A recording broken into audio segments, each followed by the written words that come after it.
Brought to you bye रजनीगंधा। यूं ही नहीं ताज ताज बन जाता है, शिल्पकारों का हुनर और चुनिंदा संगमरमर ताज को नायाब बनाते हैं। कुछ ऐसे ही चुनिंदा जगहों से बस खास ही चुनकर लाता हूँ। कतरे कतरे को मैं हीरे सा परखता हूँ। यूं ही नहीं मैं रजनीगंधा बन जाता हूँ। तरीके से पिछली बार वोट का चोट हो गया। बीजेपी को ये बात खटक गई कि भाई शाहाबाद अगर जीतना है, वो इलाका अगर जीतना है, तो पवन सिंह के सहारे ही सियासी नैया को पार लगाना पड़ेगा। जो जिगर मुरादाबादी क्या लाइन है, वो कहते हैं कि जो हर दिल अजीज हो वहीं रहनुमा भी हो। एनडीए को नुकसान झेलना पड़ गया। काराकाट से चुनाव लड़े, उपेंद्र कुशवाहा चुनाव हार गए। मंच से उपेंद्र कुशवाहा बार बार बोलते रहे, पार्टी के अंदर ही भीतरघात हुआ है। आज देखिए ना कैसे उन्होंने गले लगा लिया। अगर राजनीति में भीड़ इकट्ठा कर लेना वो एक अलग चीज है, लेकिन उस भीड़ से आप वोट निकल पाते हैं या नहीं, ये सबसे बड़ी बात होती है। देखिए, पवन सिंह एक ठाकुर नेता है, ठीक है, और जैसा कि सबको पता ही है कि अभी जो भाजपा के बड़े ठाकुर नेता उस क्षेत्र के हैं या बिहार सिंह की बात आप कर रहे हैं, हाँ। तो उनका थोड़ा मनमुटाव पार्टी से चल रहा है। नमस्कार, बिहार तक देख रहे हैं आप और आपके साथ मैं हूं आशीष अभिनव और हमारे साथ हैं हमारे तमाम सहयोगी कि पवन सिंह एक बार फिर से बीजेपी में एंट्री करने को तैयार हैं। औपचारिक घोषणा एक तरह से आप कहिए तो इसकी हो भी चुकी है। विनोद तावड़े ने यह कह दिया है कि पवन सिंह बीजेपी में ही थे, बीजेपी के लिए ही बिहार विधानसभा चुनाव में काम करेंगे। पवन सिंह की गृहमंत्री अमित शाह से भी मुलाकात हुई है और यह इस बात की तरफ इशारा करता है कि पवन सिंह अब पूरी तरह से बीजेपी के हो चुके हैं।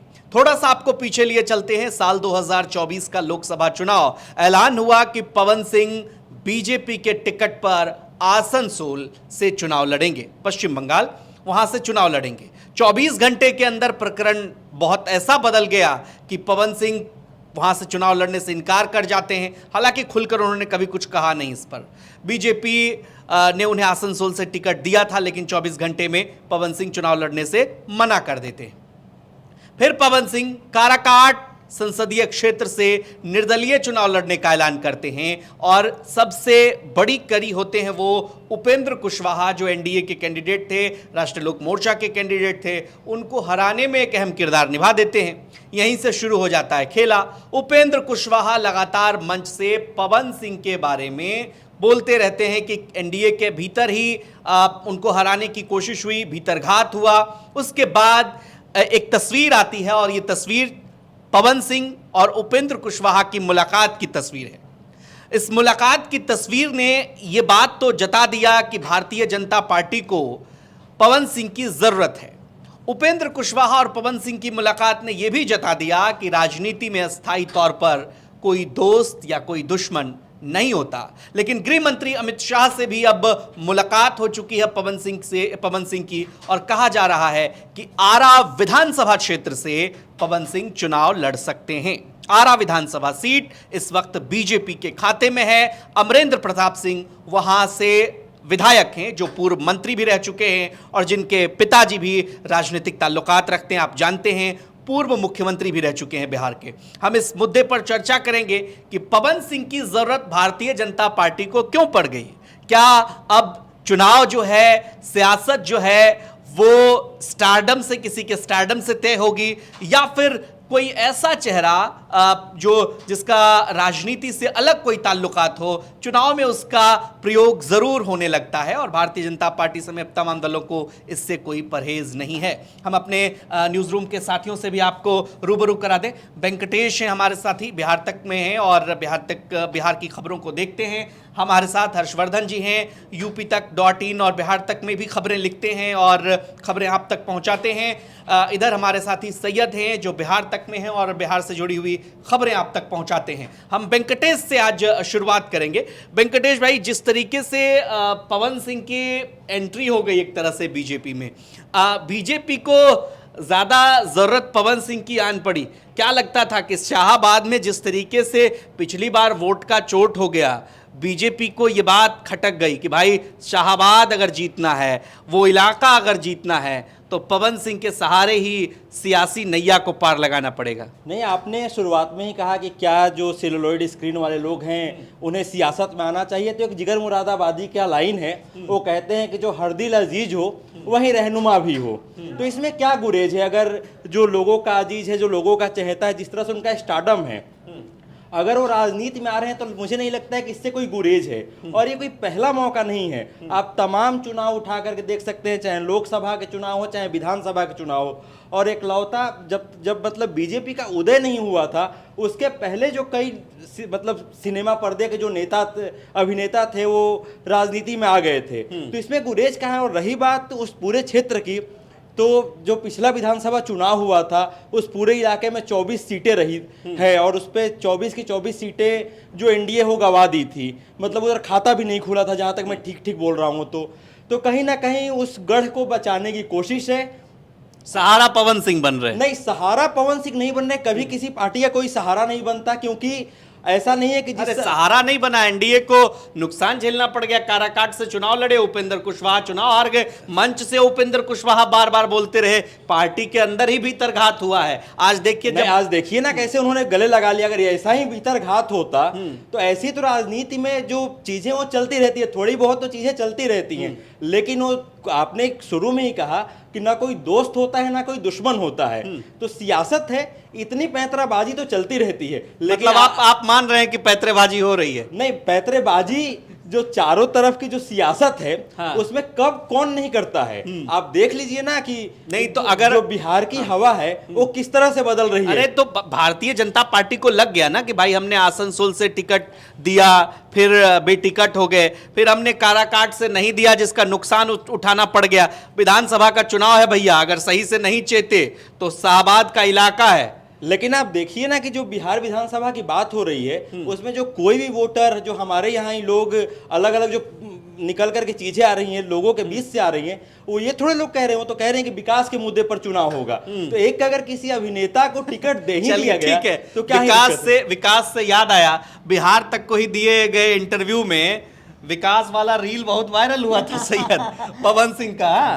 तो पवन सिंह जब आ गए हैं, आपको क्या लगता है कि पवन सिंह के आने का फायदा भारतीय जनता पार्टी को होगा, पवन सिंह को भी होगा, या फिर पवन सिंह कोई उतना बड़ा फैक्टर नहीं? ये बात जरूर है, जैसा कि हमारे सहयोगी ने भी बताया कि मतलब चूंकि वो उस भोजपुरी इंडस्ट्री के एक जाने माने चेहरा है और भारतीय जनता पार्टी को ऐसे चेहरे से कोई परहेज नहीं है। क्या होगा पवन सिंह के आने के बाद? देखिए, सबसे पहली बात कि आपको ये समझना होगा कि आखिर पवन सिंह की जरूरत अब बीजेपी को क्यों आन पड़ी अचानक से, है ना। और पवन सिंह भोजपुरी इंडस्ट्री के एक बड़े चेहरा हो सकते हैं, वो भीड़ इकट्ठा कर सकते हैं, लेकिन उस भीड़ को वो वोट में कन्वर्ट कर पाएंगे या वोट में बदल पाएंगे या नहीं, ये सबसे बड़ी बात होगी। अगर उस भीड़ को वो वोट में कन्वर्ट कर चुके होते तो वो अभी लोकसभा के सांसद होते, वो चुनाव नहीं हार रहे होते। राजा राम सिंह ने उन्हें हरा दिया, उन्हें हराया, लेफ्ट के खाते वो सीट चली गई। तो कहीं ना कहीं वो स्टारडम एक अलग चीज होती है। और राजनीति में, क्योंकि राजनीति में आपको जमीन से जुड़ना पड़ेगा, और पवन सिंह अगर राजनीति कर रहे हैं तो वो कितना जमीन से जुड़े हैं ये आप सभी जानते हैं, हम सभी जानते हैं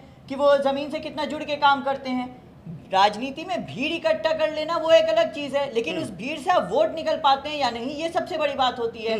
भारतीय जनता पार्टी के लिए पवन सिंह एक अच्छे स्टार प्रचारक हो सकते हैं, उसमें कोई गुरेज नहीं है, लेकिन वो एक खुद से सीट जीत पाना ये उनके लिए मुश्किल हो सकता है। ठीक है, चलिए हर्षवर्धन जी से हम सवाल ले लेते हैं। आरा से चुनाव लड़ने की चर्चा है। आरा चूंकि विधानसभा क्षेत्र राजपूत का गढ़ है और राजपूत विधायक यहाँ से, जाति के लिहाज से हम बात कर रहे हैं, जीतते रहे अमरिंदर प्रताप सिंह यहाँ से विधायक हैं, लेकिन 2015 में जब जेडीयू और आरजेडी साथ में थी तो ये सीट आरजेडी के खाते में चली गई थी। पवन सिंह को भारतीय जनता पार्टी अपना विनिंग प्रोबेबिलिटी देखते हुए उनको अपने पाले में करना चाह रही है। पवन सिंह की बात तो जनसुराज से भी चल रही थी, लेकिन पवन सिंह को भी क्या लगता है कि भारतीय जनता पार्टी में ही आकर के उनको विधानसभा का रास्ता या लोकसभा का रास्ता मिल सकता है, लिहाजा पार्टी को भी उतनी ही जरूरत है पवन सिंह को जितना पवन सिंह की जरूरत पार्टी को है। आशीष जी, मैं सबसे पहले ये कहना चाहता हूँ, जो हमारे भाई सैयद ने अभी बोला कि क्या वो वोट कन्वर्ट कर पाएंगे, हाँ कन्वर्ट कर पाएंगे नहीं कर पाएंगे। देखिए, सबसे बड़ी बात है सैयद भाई, क्या आपने देखा होगा, मैं आपको सब तमाम एग्जांपल गिना दूंगा, जब आप बोलेंगे कि ये लोग तो कभी भी ज़मीन पर नहीं थे पर जीत गए। रवि किशन, निरहुआ, ठीक है, आप अगर हिमाचल में चले जाएंगी तो आपको देखेंगे कंगना रनौत, ठीक है, तमाम ऐसे स्टार हैं जिनका स्टारडम था और वो चुनाव लड़े और जीते। अब इसमें दूसरी बात ये आती है कि पवन सिंह को क्यों जरूरत पड़ी, कि भाजपा को पवन सिंह की क्यों जरूरत पड़ी। देखिए, पवन सिंह एक ठाकुर नेता है, ठीक है, और जैसा कि सबको पता ही है कि अभी जो भाजपा के बड़े ठाकुर नेता उस क्षेत्र के हैं या बिहार सिंह क्षेत्र की के बात हैं, आप कर रहे हैं, जी, हाँ। तो उनका थोड़ा मनमुटाव पार्टी से चल रहा है और ऐसे में पार्टी को एक ऑल्टरनेटिव की जरूरत है भाई, प्लान भी आपको तैयार रखना पड़ेगा अपना। तो ये भी एक स्ट्रेटेजी हो सकती है कि आपने पवन सिंह को अपने खेमे में रखा। अब दूसरी बात आशीष जी, आपने ये कही थी कि जन स्वराज से उनकी बात चल रही थी या और किसी पार्टी से उनकी बात चल रही थी। एक आदमी की अपनी खुद की भी विचारधारा कहीं ना कहीं होती है, वो एक किस पार्टी में मतलब जाके मुझे कितना ये नहीं समझ comfortable में आ रहना रहा, चाहता मुझे है। ये नहीं समझ में आ रहा, आपसे ये सवाल ले लेता हूं जी। कि ये कैसी विचारधारा है जो 2024 में एनडीए के खिलाफ खड़ी हो जाती है और 2025 आते आते फिर कहते हैं कि भाई हम सब एक ही हैं। आशीष जी, जब हम अपनी वीडियो की शुरुआत कर रहे थे तब आपने एक लाइन बोली थी कि उपेंद्र कुशवाहा ये कह रहे थे कि मुझे तो एनडीए वालों ने ही हरा दिया है। तो इसका मतलब कहीं ना कहीं ये है कि भाजपा से कभी भी पवन सिंह का साथ टूटा ही नहीं था उस तरीके से, जिस तरीके से अगर टूट गया होता साथ तो उपेंद्र कुशवाहा अपने ही साथियों पे गठबंधन के नहीं, साथियों मैं पे ये कह रहा हूं, आरोप अगर नहीं लगा अगर रहे देखिए, होते। मेरा ये कहना है सीधे तौर पर जी। कि उपेंद्र कुशवाहा जब चुनाव लड़ रहे थे उस क्षेत्र में भारतीय जनता पार्टी के टॉप लीडरशिप पहुंचे कि भाई उपेंद्र कुशवाहा को जिताइए। कुशवाहा तीसरे नंबर पर चले गए, जी, पवन सिंह दूसरे नंबर पर रहे, वहां से राजा राम सिंह सीपीआईएमएल के कैंडिडेट चुनाव जीतते हैं। बिल्कुल। भारतीय जनता पार्टी को यह लग गया कि उस इलाके में अगर हमको जाना है तो पवन सिंह के बिना काम नहीं चलेगा, चाहे अब वो जीते ना जीते अलग बात है, लेकिन आज उनकी जरूरत तो है भारतीय जनता पार्टी को। आशीष जी, बिहार राज्य में 20 साल से एनडीए सरकार में है, ठीक है। अब उनको 25 साल अगर उनके हो जाएं तो इसका मतलब उनको ये चुनाव जीतना पड़ेगा। तो इस चुनाव को जीतने के लिए भारतीय जनता पार्टी साम दाम दंड भेद चलिए, जो कुछ मान करना तो रहे पड़ेगा कम से कम। वो करना पड़ेगा। वो ये क्या, अगर वो ठीक है, वो सैयद कुछ जवाब देना चाह रहे हैं।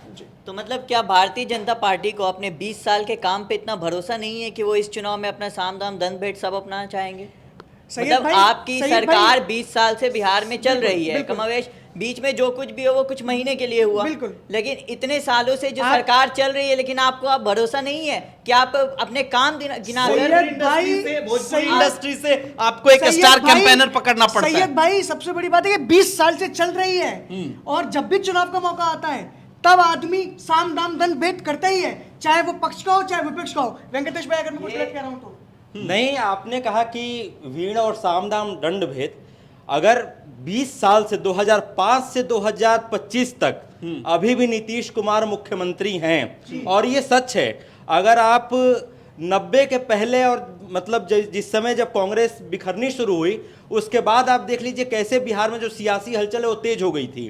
तो ये कितनी बड़ी बात है। अगर 2015 में 2020 के चुनाव में मतदाताओं ने वोट किया तो निश्चित तौर पर 2020 में एनडीए के चेहरे पर वोट किया और एनडीए के सीएम नीतीश कुमार के कामकाज पे वोट। जहां तक रही वीण और वोट की और नेता से, तो आप मुझे किसी एक नेता का नाम बता दीजिए जो कि जिनका जन सरोकार हो, जो जमीन से जुड़े हों। और ये बात कोई अभी की नहीं है, लोहिया तो इसका बार बार जिक्र किया करते थे कि जो हमारे नेता हैं वो जमीन पे नहीं जाते। शरद जोशी जैसे व्यक्ति ने कांग्रेस की सरकार तो आज आप बताइए ना, पवन सिंह कितने जमीन पर रहे जो भारतीय जनता पार्टी को उनकी जरूरत पड़ी? आपको लगता है कि पवन सिंह एक जमीनी नेता है? भाई साहब ने अभी एग्जाम्पल दिया कंगना रनौत का, भाई साहब ने निरहुआ का एग्जाम्पल दिया। एक वक्त कांग्रेस को राजेश खन्ना की जरूरत पड़ी थी। तो राजेश खन्ना ने कह दिया कि पॉलिटिक्स की काल कोठरी से हम निकल के चले आए भाई। लेकिन दिवंगत हो गए जरूरत तो रा- पड़ी थी ना, जरूरत तो पड़ी थी ना। अमिताभ बच्चन की जरूरत पड़ी थी और वो कांग्रेस का वो दौर था जिस समय राजीव गांधी भरपूर सीट जीत करके आए थे और बीपी सिंह वहीं पर्चा निकाल करके चल रहे थे। 1900 जहां तक मैं ठीक हूं तो 1989 का चुनाव था। 1989 के चुनाव में राजेश खन्ना जमीन पर थे और ये वक्त था जब कांग्रेस मतलब अभूतपूर्व बहुमत के साथ आई थी। मेरे सवाल का जवाब अभी आपने नहीं दिया। मैं ये कह रहा हूं कि भारतीय जनता पार्टी नहीं कहते ना कि दूध का जला छाछ भी फूक फूक कर पिया जाता है। उनको लग गया कि शाहबाद के इलाके में हमने जो कुछ भी किया, चाहे कुशवाहा वोट बैंक में एक बड़ा डेंट हुआ, आप जानते हैं वो क्षेत्र के सियासत को, आप भी उस क्षेत्र से ही आते हैं, तो भारतीय जनता पार्टी ने यहां पर ज्यादा मतलब कुछ प्रयोग वाली बातें नहीं की, इस बार बहुत डिफेंसिव होकर बैटिंग कर रही है कि नहीं भैया शाहबाद में हम पिछली बार की तरह करेंगे तो हमें नुकसान उठाना पड़ सकता है। आशीष भाई, कौन ऐसी पार्टी इस पूरे ब्रह्मांड में होगी जो चुनाव हारने के लिए चुनाव लड़ती है? नहीं, बिल्कुल लड़ना चाहिए जीतने के फिर- लिए। तो फिर जब जीतने के लिए लड़ना चाहिए तो उस पार्टी को अगर लगता है कि वो पवन सिंह यानी पावर स्टार, अगर उसको आपको एक छोटा सा एग्जांपल देना चाहता हूँ। पवन सिंह एक काहे नहीं मना पाए थे, वही तो कह रहा हूं कि 2024 में क्या हो गया, आपने कैसे छोड़ दिया वही 2000 विधानसभा चुनाव की बात कीजिए ना। 2024 को 2000 जुम्मा 4 जुम्मा 24 को बीते बहुत बहुत क्या वजह रही भारतीय जनता पार्टी की, वो कौन सी वजह रही जो अगर वो वजह इतनी कोई ही भी वजह थी, अगर वो वजह इतनी ही घातक होती तो क्या आज भाजपा और क्या आज पवन सिंह एक दूसरे को एक्सेप्ट कर पाते? आप मुझे बताइए। आपकी तो बात आपने जो शुरू में ही कही कि राजनीति में कोई दोस्त और दुश्मन परमानेंट नहीं होता है, तो ऐसा नहीं था कि कोई आपसी खींचतान थी। आसनसोल से टिकट दिया गया, उन्होंने मना कर दिया।